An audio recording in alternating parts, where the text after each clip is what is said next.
Olá, seja muito bem-vindo e bem-vindo. Na aula de hoje nós vamos aprender como ativar essa aba Simulação no SolidWorks. Nos próximos vídeos eu vou deixando aqui em cima, ao passo que eu vou criando, os vídeos de como fazer essa simulação do zero, criando desde o desenho até a simulação, a animação, entre outras peculiaridades. Informo que é proibido escrever nesse canal, então vamos lá.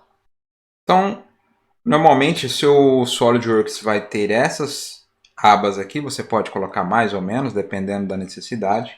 Então nós vamos vir aqui na engrenagem, do lado da engrenagem, nessa setinha, clico e venho em suplementos. Se o teu for em inglês, você vai clicar em Add-in.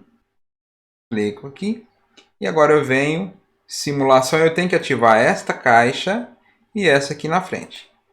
Agora clico em OK. A partir do momento que eu clicar em OK, ela vai aparecer aqui nesta aba. Ela apareceu aqui nesta aba e ao passo que nós vamos utilizando as ferramentas, ela vai também habilitando aqui em cima, ok? Dúvidas nos comentários, agradeço, deixo aqui meu forte abraço e até breve.